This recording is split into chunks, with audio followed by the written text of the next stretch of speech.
Yo, bonjour les amis. Non, vous allez bien. Ouais, vous allez bien, ouais.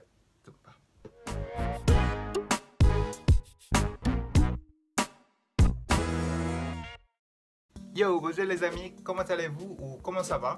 Well, semoga semuanya baik-baik dan semoga semuanya berjalan dengan lancar. Semoga juga lebaran kalian berkesan atau kalian bisa menghabiskan waktu dengan teman-teman tercinta, keluarga tercinta, dan orang-orang tercinta di sekitar kalian. Walaupun seandainya sekarang ini saya tahu kita nggak bisa pulang kampung, tetapi selalu ada cara bagaimana untuk bersilaturahmi dengan orang-orang yang kita kasih. Salah satunya dengan FaceTime atau video call. Well, salah satunya dengan video call.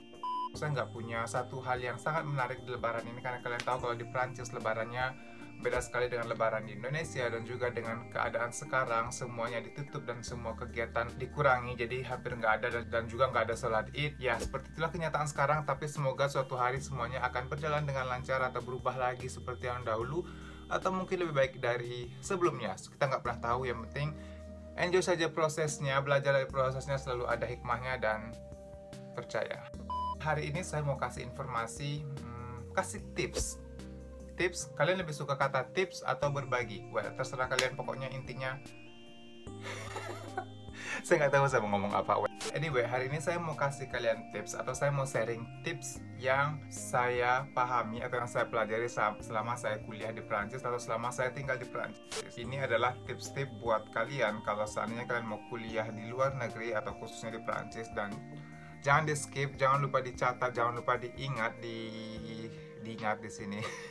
Karena saya yakin suatu hari tips ini akan sangat bermanfaat sekali kalau seandainya kalian datang ke Perancis untuk sekolah, untuk pendidikan. Jadi pastikan kalian nonton sampai habis dan di-share kalau kalian punya teman yang mau ke Perancis. So, yang pertama, karena kalian mau ke Perancis, pasti kalian akan menggunakan bahasa Perancis. Walaupun seandainya kuliah kalian nggak bahasa Perancis, tapi di Perancis nanti kalian akan menggunakan bahasa Perancis, karena saya sudah bicara atau saya sudah bahas banyak sekali di video-video saya tentang orang Perancis yang nggak bisa bicara bahasa Inggris, atau orang Perancis yang nggak mau bicara atau menggunakan bahasa Inggris. Sebenarnya mereka bisa, cuma mereka sangat bahasa Inggris pasif. Mereka tahu, mereka paham, tapi mereka nggak berani mengucapkannya. Seperti kita waktu zaman-zaman dulu, ada ketakutan, ada ketidakpercaya dirian menggunakan bahasa Inggris. Jadi kalau kalian datang ke Perancis, pastikan kalian udah siap-siapin bahasanya.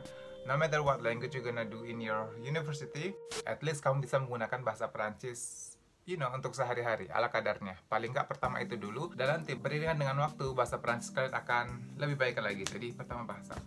Terus yang kedua, kalau seandainya kalian di bawah 26 tahun atau kalian kuliah ke sini dan umur kalian masih di bawah 26 tahun, pastikan kalian memanfaatkan kondisi ini atau keistimewaan ini. Karena di bawah umur 26 tahun, kalian mempunyai banyak sekali keistimewaan di Prancis. Kalian mempunyai kemurahan atau biaya transportasi yang lebih rendah. Kalian akan dapat diskon kalau kalian mau ke sinema, ke bioskop. Dan lagi kalau kalian sangat hobi ke bioskop, kalian mempunyai kartu pas solo. Dengan umur kalian di bawah 26 tahun, kalian akan mendapatkan langganan yang lebih murah lagi. Museum-museum juga biasanya memberikan harga sangat khusus kepada anak-anak atau pelajar di bawah 26 tahun, dan kadang-kadang gratis. Dan biasanya di Perancis itu ada kayak hari Senin setiap minggu berapa atau hari apa, ada satu hari khusus di setiap bulan yang museum-museum ini gratis. Dan kalau kalian mahasiswa, double gratis. Pastikan kalian tahu hal ini kalau saatnya kalian di bawah 26 tahun.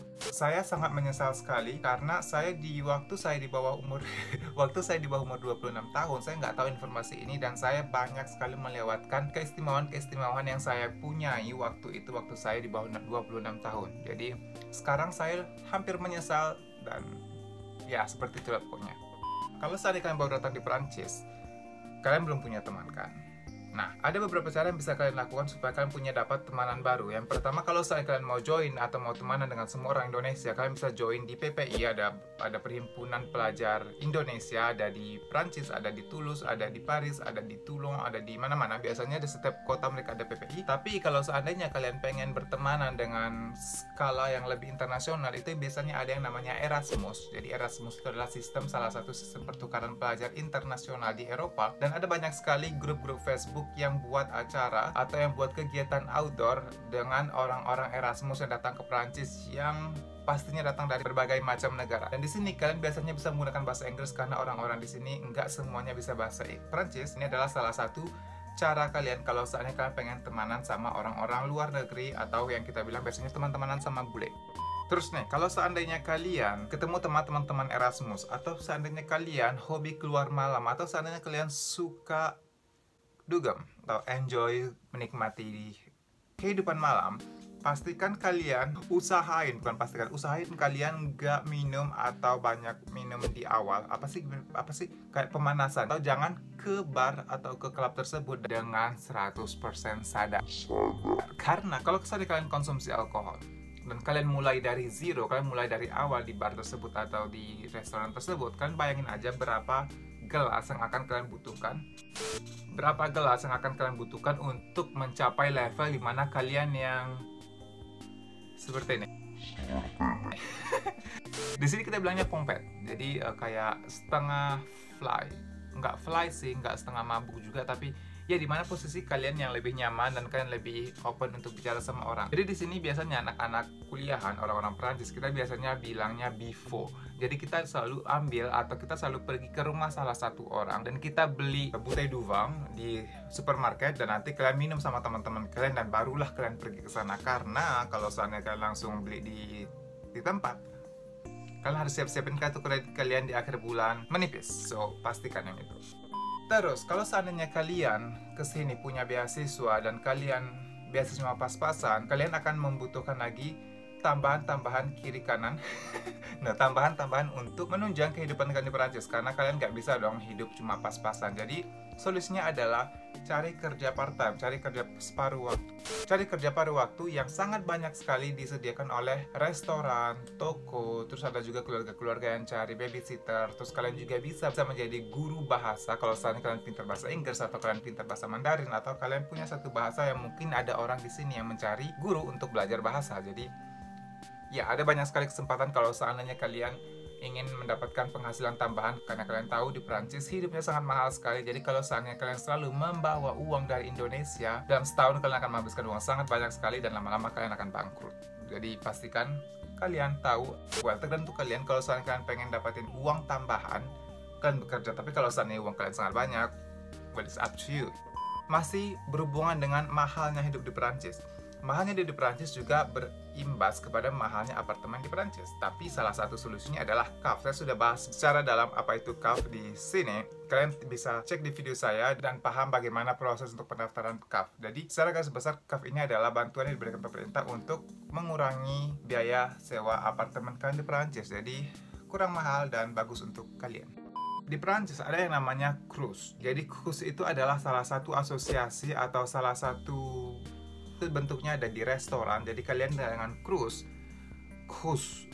ya seperti itu. Jadi kalau dengan kartu mahasiswa kalian bisa makan di restoran mahasiswa dan kalian akan dapatin banyak diskon sekali. Karena biasanya kalau kalian makan biasa itu akan habisin 7-8 euro. Tapi kalau saya akan di CRUS, kalian akan habisin cuma sekitar 3 euro 20 sen atau sejenis seperti itu. Kalian sudah dapat satu makanan pembuka, makanan utama, dan dessert atau makanan penutup. CRUS ini kalian juga bisa gunakan di mana-mana. Jadi contohnya kalian punya kartu mahasiswa dan kalian mengunjungi salah satu universitas di Prancis, kalian tinggal masuk aja ke restoran kampusnya. Kadang-kadang nggak perlu nunjukin atau kan nggak perlu membuktikan, dan mereka nggak pernah tanya kalian apakah kalian mahasiswa di kampus itu, karena CRUS ini adalah satu asosiasi dan semua kartu belajar bisa digunakan di sana. Selama saya kuliah di Prancis, saya nggak pernah dapat beasiswa dari pemerintah di Indonesia. Bukan berarti saya berkecil hati, tapi ini adalah kenyataannya. Tetapi saya mendapatkan bantuan dari pemerintah Prancis, pertama CAF. Terus selama saya kuliah S2 saya dapat bantuan kalau nggak salah 2 kali atau 3 kali di CRUS. Jadi CRUS ini mereka punya satu asosiasi namanya Bourse. Ya, Bourse.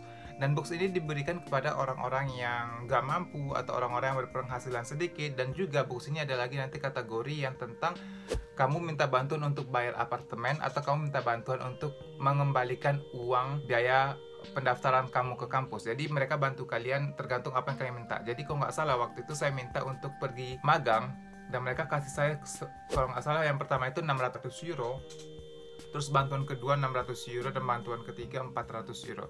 Saya pikir saya dapat 3 kali dari burs ini, dari pemerintahan ini. Dan ya saya sangat beruntung sekali, dan saya sangat senang sekali karena itu dikasih uang cuma-cuma.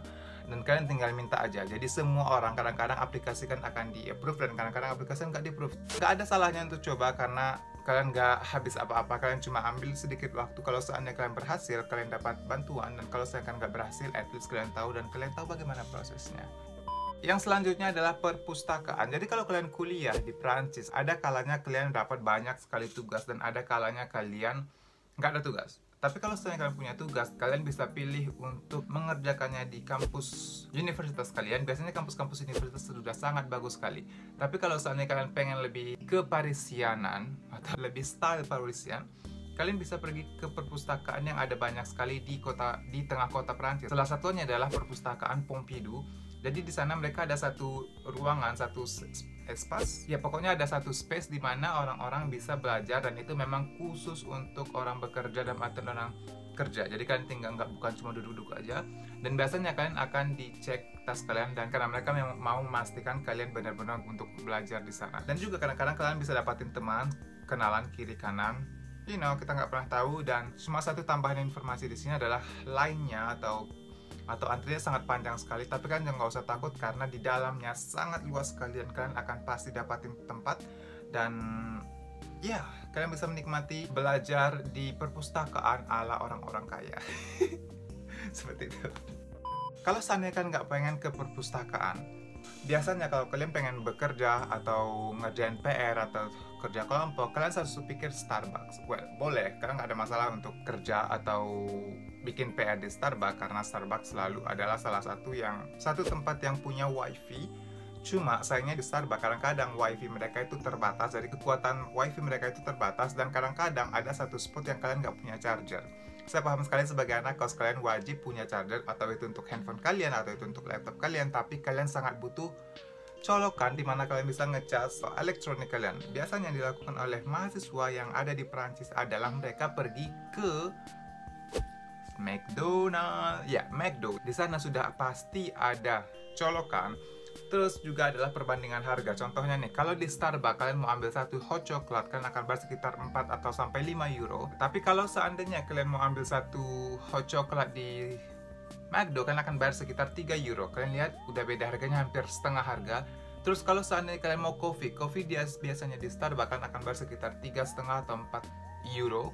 Dan gelasnya sangat kecil sekali, tapi kalau saya akan beli kopi di McDo, kalian akan bayar cuma 1,5 euro kurang lebih, dan kalian akan dapatin gelas yang sangat besar. Well, gelas plastik yang besar, oke? Yang di sini kita panggil namanya gobelet. That's it. Kalau seandainya kalian baru sampai di sini dan kalian nggak tahu kalian mau cari apartemen di mana, dan biasanya kalau baru sampai di Prancis kita nggak peduli apakah apartemennya akan besar atau kecil. Jadi seandainya untuk memulai kalian bisa cari yang namanya chambre de bonne.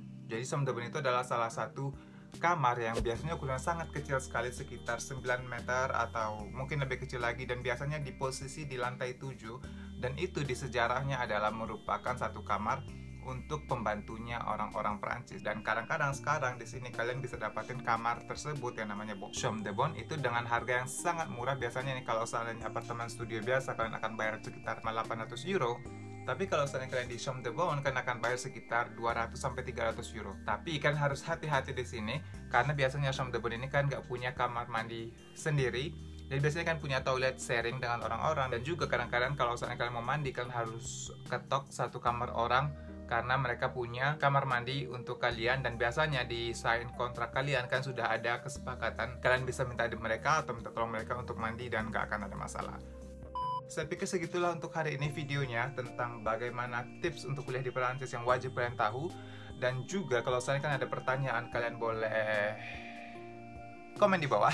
Kalian sudah tahu bagaimana mau bikin, ya kan, boleh komen di bawah. Dan jangan lupa juga di subscribe, follow saya di Instagram @ini_eedo.